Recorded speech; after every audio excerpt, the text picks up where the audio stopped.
When I think of Jim, I think of the twinkle in his eye.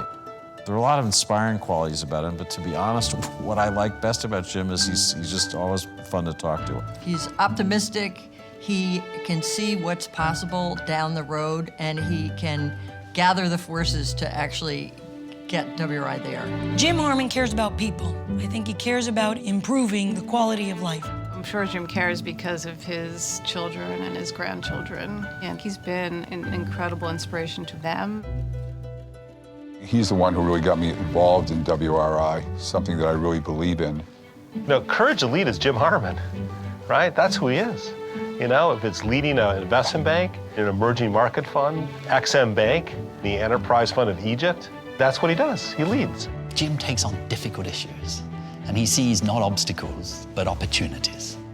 Jim, at the top of his game, decided to move into the public sector and become chairman and CEO of the United States Export and Import Bank. He went to 72 countries while he was at Exim Bank.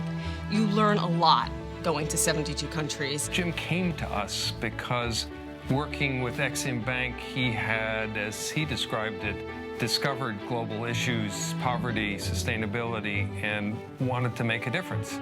When Jim became chair, we were a Washington-based institute with 150 staff, a budget of $20 million a year. We now have 450 staff. We're in more than 20 countries, and this year our budget is $65 million.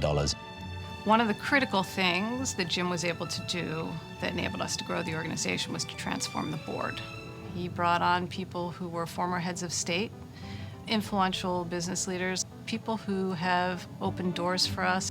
When Jim brings people like Stephen Ross onto our board, he's thinking about what they can do for WRI, but what WRI can do for them and the way they go about their business. I think that's going to make a tremendous difference, in this case, on the future of cities around the world. He gave me a very fast lesson in the power of high expectations. He's running 3 jobs at a time. He's got a day job running a fund. He's the chair of the board of WRI, and he's chairing the Egyptian Enterprise Fund, helping Egypt's economy rebuild. When I asked him to step up and help us think about putting together a fund that's never been done before in Egypt, and during a time which was very complicated, Jim Harmon said, I'm on board and I'm willing to do it. And I know the President and Secretary Clinton and Secretary Kerry will be forever grateful. I think it's fair to say that under Jim's leadership, WRI has become the most important think tank dealing with environmental issues in the world. I think Jim's legacy is really this expansion onto a global scale, having offices, particularly in China, India, Brazil, and also to understand how to be effective in partnership with corporations and through governments as well. It's the connection of all of these entities that make WRI the powerhouse that it is. He was one of the first people I knew who really saw the opportunities opening up in countries that most people were running away from. And people often say about journalists, you see everybody running away from a country and a few people going in, usually they're journalists. Well, they're journalists plus Jim Harmon. This month, we're opening our office in Jakarta, and he's now trying to encourage us to move more deeply into Africa. Jim is somebody who has adapted to time and circumstances, probably as well as anybody. One thing that has happened under his leadership is a real intent to measure impact, whether it comes through corporate investments or it comes through a change in public policy, to make the direct connection between WRI's work and the outcome. He really does feel that people are motivated by the opportunity to make a difference in the world. I have to say, he's one of the most optimistic people you will ever meet. If I was to describe Jim in one word, the word would be creative.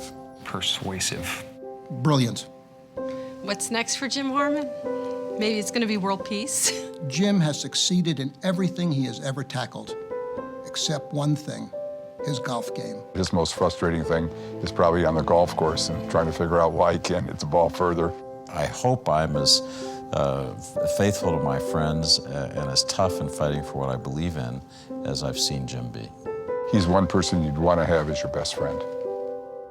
We should give him a knighthood. Sir Jim, That's what it should be. Jim, we love you.